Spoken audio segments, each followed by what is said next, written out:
अस्सलाम वालेकुम व्यूवर्स, कैसे हैं आप? उम्मीद करती हूँ कि आप खैरियत से होंगे और सेहत और ईमान की बेहतरीन हालत में होंगे। आज का हमारा टॉपिक है फ्रिक्शन। Let's start it. सबसे पहले हम देखते हैं फ्रिक्शन होती क्या है। फ्रिक्शन बेसिकली होती क्या है? फ्रिक्शन एक रुकावट होती है। फ्रिक्शन ऐसी फोर्स होती है जो अपोज करती है किसी भी मोशन को। आपने नोट किया होगा कि जब हम किसी बॉल को थ्रो करें तो वो कुछ देर बाद खुद ही रुक जाती है। ऐसा क्यों होता है? Due to friction. जैसा कि इसकी डेफिनेशन से ही क्लियर है, वो फोर्स जो मोशन को अपोज करती है इसको रोकती है। फ्रिक्शन फोर्स वो है जो मोशन को अपोज करती है और इसको रोकती है। और फ्रिक्शन फोर्स हमारे पास दो चीज़ों पर डिपेंड करती है, किसी भी चीज़ की नेचर पे और प्रेसिंग फोर्स पे। अगर हम किसी भी सतह में हाथ रख रहे हैं तो हम अलग तरह की फ्रिक्शन प्रोड्यूस होती है। फॉर एग्जाम्पल, अगर हम किसी प्लेन सतह पर हाथ रख रहे हैं तो फ्रिक्शन अलग तरह की प्रोड्यूस होगी। और अगर कोई ऐसी सतह जो प्लेन नहीं है उस पर हाथ रख देंगे तो अलग तरह की फ्रिक्शन प्रोड्यूस होगी। इससे क्लियर है कि जो हमारे पास फ्रिक्शन है वो नेचर पे डिपेंड करती है, प्रेसिंग फोर्स पे डिपेंड करती है। प्रेसिंग किसी चीज़ की प्रेस करने की वजह से जो फ्रिक्शन प्रोड्यूस होगी वो प्रेसिंग फ्रिक्शन होगी। फॉर किसी भी चीज़ पर फोर्स अप्लाई करते हैं तो फ्रिक्शन बहुत ज़्यादा प्रोड्यूस होती है।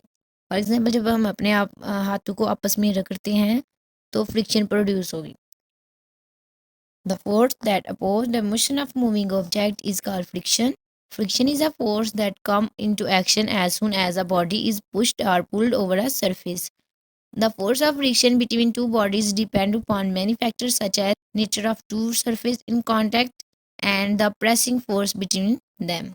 अब हम बात करते हैं कोल्ड वेल्ड क्या होते हैं। दो सतह जहां आकर मिल जाती हैं वो हमारे पास होता है कोल्ड वेल्ड। जैसा कि आपको डायग्राम से शो हो रहा है कि ये इसी चीज़ को इन्होंने ये डायग्राम से शो करवाया हुआ है। जो हमारे पास ये क्रस्ट और ट्रफ बन रहे हैं, जो नीचे वाली प्लेन सतह है उसके ऊपर हमने एक बॉक्स प्लेस किया हुआ है। अगर नीचे वाली सतह प्लेन होती तो ऊपर जो हमने बॉक्स रखा हुआ है ये इसे स्लिप कर जाना चाहिए था, ये स्लिप नहीं कर रहा। और ये हमारे पास है, वैसे तो देखा जाए ओवरऑल हमारे पास सरफेस जो है प्लेन है, लेकिन अगर एक बॉक्स ऊपर प्लेस्ड है वो स्लिप नहीं हो रहा है, इट्स मीन इसकी सरफेस जो है वो बिल्कुल प्लेन नहीं है। अगर माइक्रोस्कोपिक लेवल की बात की जाए तो हमारे पास कोई भी सतह प्लेन नहीं होती। इन इसी चीज़ को इन्होंने इस डायग्राम से जो करवाया हुआ है, ये हमारे पास जो दो पॉइंट्स है जो कांटेक्ट में आ रहे हैं ये हमारे पास कोल्ड वेल्ड्स होते हैं। The contact point between the two surface form a cold weld. These cold welds resist the surface from sliding over each other. Adding weight over the upper block increases the force pressing the surface together and hence increase the resistance. Thus, greater is the pressing force, greater will be the friction between the sliding surface. Friction force is directly proportional to force. अब हम बात करते हैं limited friction क्या होती है। जितनी हम किसी बॉडी पर फोर्स अप्लाई करते हैं फ्रिक्शन फोर्स उतनी ही ज़्यादा प्रोड्यूस होती है, बट इसकी एक स्पेसिफिक वैल्यू होती है, मीन एक लिमिट होती है। That limit is known as limited friction. The maximum value of friction force is known as limited friction, denoted by Fs. What is the coefficient of friction? Now we talk about coefficient of friction. The ratio between limited friction and normal reaction are constant है ये हमारे पास, is known as coefficient of friction, denoted by mu. Definition से clear है कि mu is equal to f s over r. R हमारे पास क्या है? कांस्टेंट है। एफ एस हमारे पास क्या है? लिमिटेड फ्रिक्शन है। म्यू हमारे पास कोएफिशिएंट ऑफ फ्रिक्शन है। अगर हमारे पास कोएफिशिएंट फ्रिक्शन की वैल्यू गिवन हो तो हम फ्रिक्शन फोर्स फाइंड आउट कर सकते हैं। F s is equal to mu r. If m be the mass of the block then for horizontal surface r हमारे पास क्या होगा? mg। m s is equal to mu r. R की value हम put करेंगे, mu as it is रहेगा, f s is equal to mu m g. जैसे कि इस बॉक्स में आपको शो हो रहा है कि इसमें आपको कोएफिशिएंट ऑफ फ्रिक्शन की वैल्यूज गिवन है, इसको आपने माइंड में रखना है। ये एमसीक्यूज के पॉइंट ऑफ व्यू से बहुत इंपॉर्टेंट है।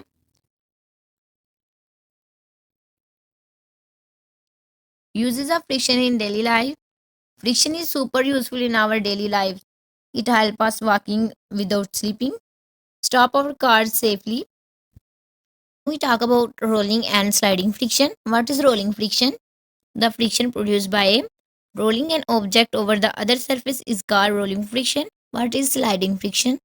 The friction produced by sliding an object over the other surface is called sliding friction. Now we talk about braking and skidding. Write the velocity component of wheels of moving vehicle. The wheels of moving vehicle have two velocity components, motion of wheels along the road and rotation of wheels about their axis. Which thing is needed to stop or moving an object? To move a vehicle on the road as well as to stop or moving vehicle requires friction between its tire and the road.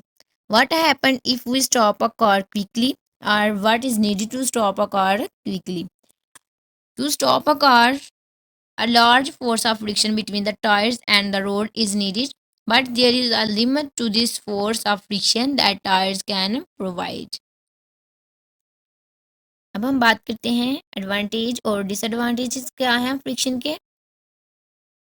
Disadvantage, friction limits the force of moving object. Useful energy is lost due to heat and sound. Advantage क्या है? We ride due to friction. Friction is necessary for walking.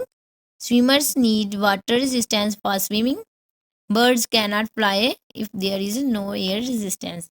जब हम लिखते हैं तो हमें pen की नोक और जो हमारे पास पेज होता है उसके दरमियान फ्रिक्शन प्रोड्यूस होती है, जिसकी वजह से हम राइट कर सकते हैं। और बर्ड्स अगर फ्लाई करते हैं तो वो ड्यू टू फ्रिक्शन फ्लाई करते हैं। अगर फ्रिक्शन फोर्स प्रेजेंट नहीं है तो वो फ्लाई नहीं कर सकते। कॉन्सेप्ट बेसिक क्वेश्चन आपको शो हो रहा है। Your car is stuck in wet mud. Some students on their way to class see your predicament and help out by sitting on the trunk of your car to increase its friction. Why does this help?